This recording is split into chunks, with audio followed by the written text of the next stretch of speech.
बहुत बहुत अभिनंदन मित्रों। आशा करता हूँ कि आप बिल्कुल ठीक ठाक होंगे। आज हम बात करेंगे नीरज चोपड़ा और अरशद नदीम के बारे में। हाल ही में संपन्न हुए टोक्यो ओलंपिक्स में स्वर्ण पदक विजेता रहे नीरज चोपड़ा ने ट्वीट करके पाकिस्तानी जैवलिन थ्रोअर अरशद नदीम को बदनाम करने वाले लोगों को बहुत लताड़ लगाई। उन्होंने स्पष्ट शब्दों में कहा कि अरशद ने उनका भाला इस्तेमाल करके कुछ भी गलत नहीं किया और वो उसके साथ कुछ छेड़छाड़ भी नहीं कर रहे थे। दूसरी तरफ अरशद ने भी इस बात को ज़्यादा तूल ना देने की अपील की है।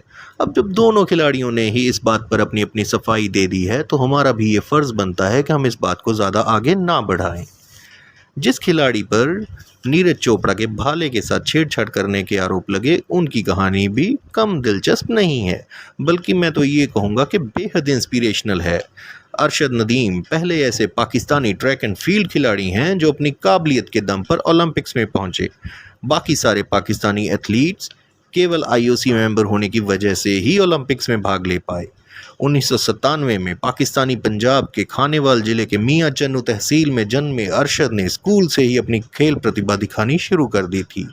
उनके पिता केवल एक दिहाड़ी मजदूर थे और घर में 5 बच्चे थे। जाहिर है घर में आर्थिक तंगी भी थी। स्कूल के टाइम से ही अरशद ने कभी football, badminton, discus throw, shot put जैसे खेलों को ट्राई किया, लेकिन आखिर में दिल आके टिका जैवलिन थ्रो पे। जल्दी ही वो पाकिस्तानी पंजाब के स्टेट चैंपियन बन गए, जिसके चलते उनकी एक सरकारी नौकरी भी लग गई। 2017 में इस्लामिक सॉलिडेरिटी गेम्स में भी अरशद ने गोल्ड मेडल जीता। अगले साल हुई कॉमनवेल्थ गेम्स में भी उन्होंने अच्छा प्रदर्शन किया। हालांकि वो कोई मेडल नहीं जीत पाए, लेकिन उन्होंने खुद का रिकॉर्ड ज़रूर इम्प्रूव किया। इसी तरह कदम दर कदम अरशद अपनी गेम को इम्प्रूव करते रहे और 2019 में साउथ एशियन गेम्स के भी चैंपियन बने।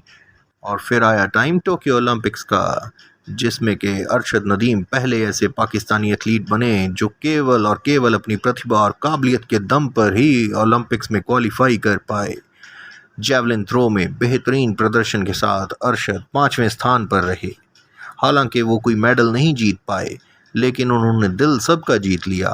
उन्होंने ये सब प्राप्त किया बिना किसी सरकारी अनुदान और वर्ल्ड क्लास ट्रेनिंग के। जब बाकी एथलीट्स अपने पर्सनल ट्रेनर के साथ विश्व स्तरीय स्टेडियम में प्रैक्टिस कर रहे थे, अरशद मियां चन्नू में अपने ही पारिवारिक घर पे संघर्ष कर रहे थे। स्पोर्ट्स में खिलाड़ियों का मुकाबला बेशक दूसरे देशों के खिलाड़ियों से होता है, लेकिन अंत में ये आपसी भेदभाव मिटाने और एक हेल्दी कंपटीशन का जरिया मात्र ही तो है। हम आशा करते हैं कि अब बेहतर ट्रेनिंग और कोचिंग के साथ अरशद अपने करियर में सही दिशा में आगे बढ़ेंगे। अरशद के मेडल ना जीतने पर नीरज द्वारा कही गई बात अत्यंत सराहनीय है। नीरज ने कहा कि अगर अरशद भी मेडल जीत जाते तो भी बढ़िया ही होता, क्योंकि इससे एशिया का नाम खेल जगत में बड़ा होता। ऐसे ही दिलचस्प किस्से कहानियाँ जानने के लिए हमारे चैनल को सब्सक्राइब कीजिए और नोटिफिकेशन को ऑन रखिए। बहुत बहुत धन्यवाद।